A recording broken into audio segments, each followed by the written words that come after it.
Kakati abo boolaba bafuuse mwami na mukyala kyokka bonna basajja.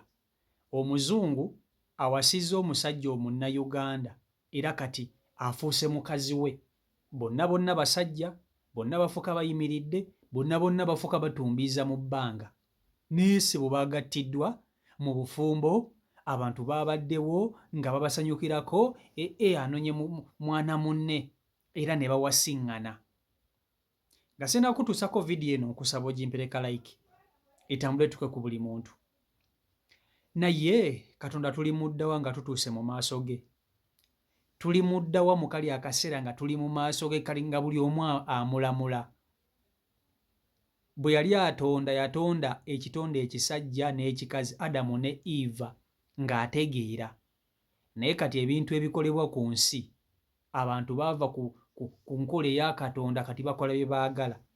Omusajja afuna atya feeling eziwasa musajja munne gw'amanyi nti tasobola n'okumuzaalamu omwana n'ogwo naye n'amuwasa.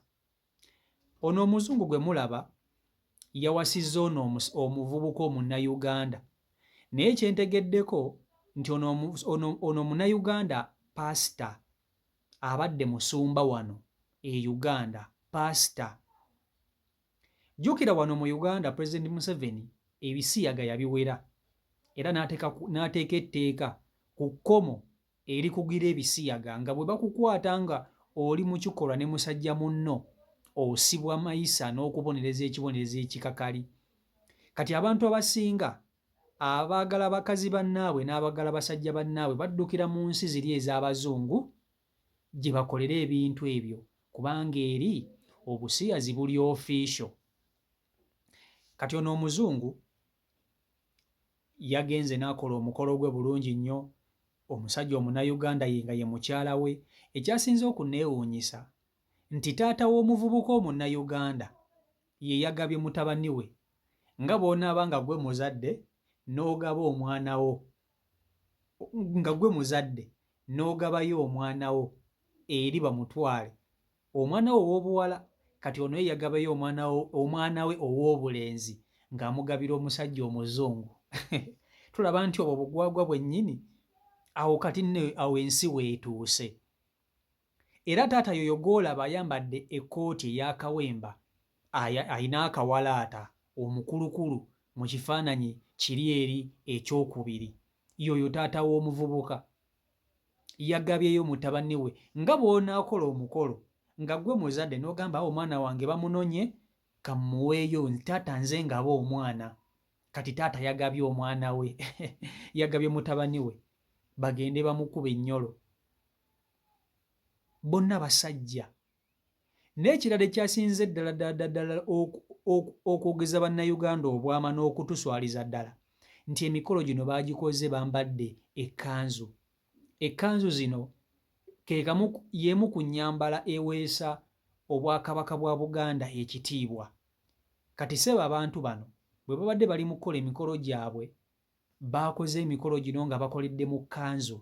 Kwegamba nga tolina oyinza kubeegaanira nti si Bannayuganda. Ekkanzu yaffe ya wano, ekkooti ndowooza muziraba. Naye omukolo gwo tegwabadde wano mu Uganda, omukolo gwabadde mu Amerika gye gwabadde. Naye omuzadde ng'otegeera oli Munnayuganda, taata okeera otya ku makya gwe n'ozaala abaana, gwe n'owasa omukazi n'ozaala abaana bo, kyokka mu baana bo ne mubaamu omwana ate ayagala musajja munne era gwe n'oyimirira nga taata n'owaayo omwana wo bamuwase. Naye ng'okimanyi nti gy'omutwala tagenda kukuleetera muzzukulu nedda. Tayina mpozi nga mubala mpapula. Omanyi tewali kintu kikozesezza Bannayuganda nsobi nga kukubala mpapula. Essaawa zino eno abantu bawasa bakazi bannaabwe bakola biki lwa mpapula.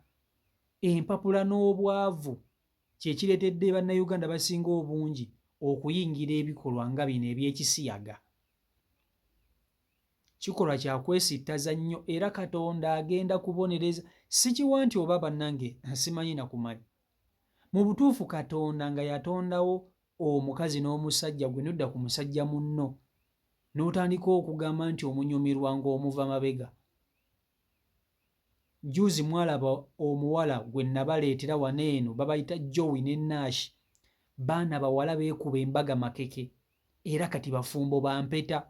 Bwe baba nga baakwawukana balina kukola divorce naye nga bonna bakazi na bakazi, boona omusajja na musajja bwe baba nga baagala kwawukana buli omu atambula bibye, balina kukola divorce. Naye nga divorce ogikola ku musajja munno oba nga divorce ogikola ku mukazi munno. Kaakati awo ensi weetuuse, kati nze bwe nkugambira nti musabire nnyo abaana bammwe, mulimu abaana ab'okutuga, naye neewuunya nnyo omusajja ayinza okukeera ku makya n'asapootinga omwana ng'ali ebisiyaga, nga omwana wo wa bulenzi.